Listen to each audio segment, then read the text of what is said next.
ઓમ શ્રી પરમાત્મને નમઃ. નિર્વાણ પ્રકરણ ઉત્તરાર્ધ.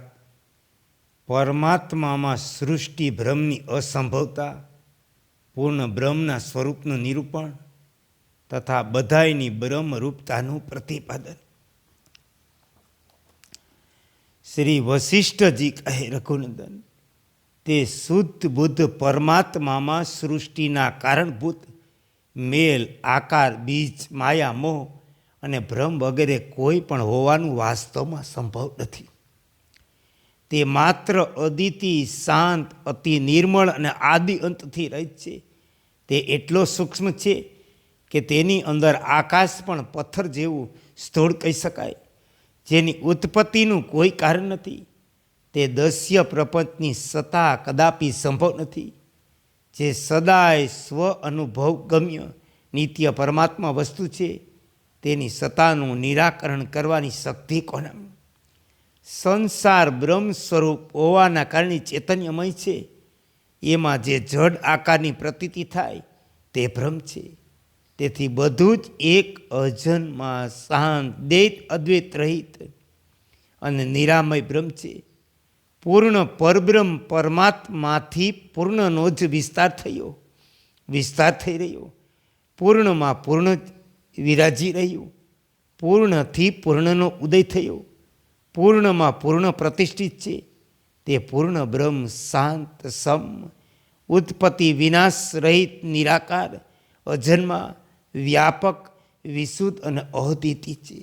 તે સર્વરૂપ છે અને સત અસત સ્વરૂપ એક રૂપે સદા સ્થિત છે. સર્વનો આદિ તે છે. મોક્ષ તેનું પોતાનું સ્વરૂપ છે. તે ઉત્કૃષ્ટ જ્ઞાન રૂપ છે. હું, તું અને આ જગત વગેરે જે શબ્દો છે એમનો અર્થ બ્રહ્મ છે અને તે બ્રહ્મમાં જ વિદ્યમાન છે. તે બ્રહ્મ શાંત, સર્વમાં સમાન રૂપે પ્રકાશિત થનાર સત છે. તે અલગ નહીં પણ પોતાના સ્વરૂપમાં પ્રતિષ્ઠિત છે.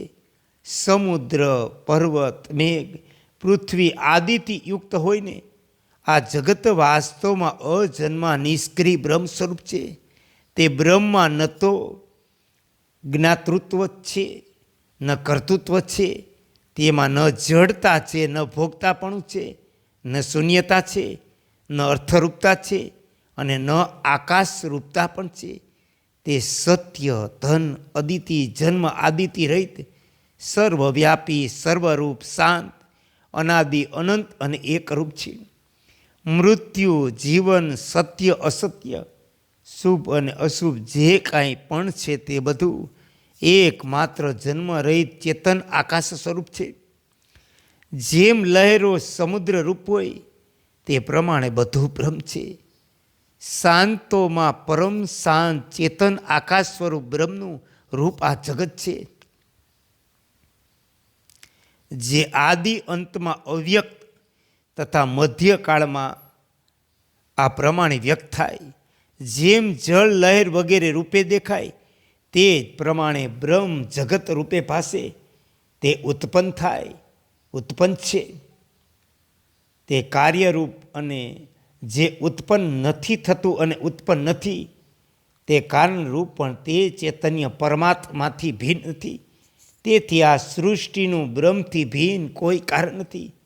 જેમ પ્રયત્નપૂર્વક શોધવાથી પણ સસલાના શિંગડાનો પતો લાગશે, તે પ્રમાણે સૃષ્ટિનું કોઈ વાસ્તવિક કારણ ઉપલબ્ધ નથી. શ્રી રામે પૂછ્યું કે, હે બ્રહ્મન, જેમ વડના બીજની અંદર ભાવિ વિશાળ વૃક્ષ રહેલું હોય તે પ્રમાણે જ્ઞાનમય પરમાણુ પરમાત્મામાં આ સમસ્ત સૃષ્ટિ વિદ્યમાન હોય એવું કેમ ન માની શકાય? વશિષ્ઠજીએ કહ્યું કે, રામ, જ્યાં બીજ છે ત્યાં વડના વૃક્ષની વિશાળ શાખા હોઈ શકે, પરંતુ જ્યાં તમામ ભૂતોનો પ્રલય થઈ જાય ત્યાં ક્યું બીજ શેષ રહી જાય? અને તેનું સહકારી કારણ પણ શું છે? જેના સહયોગથી જગતની ઉત્પત્તિ થાય. જે શાંત પર બ્રહ્મ છે તેમાં આકારની કલ્પના કઈ રીતે થઈ શકે? તેમાં તો પરમાણુનો યોગ પણ હોતો નથી.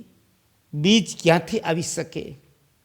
આ પ્રમાણે વિચાર કરતાં બીજરૂપી કારણનું હોવું જ્યારે બધી રીતે અસંભવ છે, ત્યારે જગતની સત્તા કઈ રીતે, ક્યાં સાધનથી, ક્યાં નિમિત્તે, ક્યાં અને શું હોઈ શકે?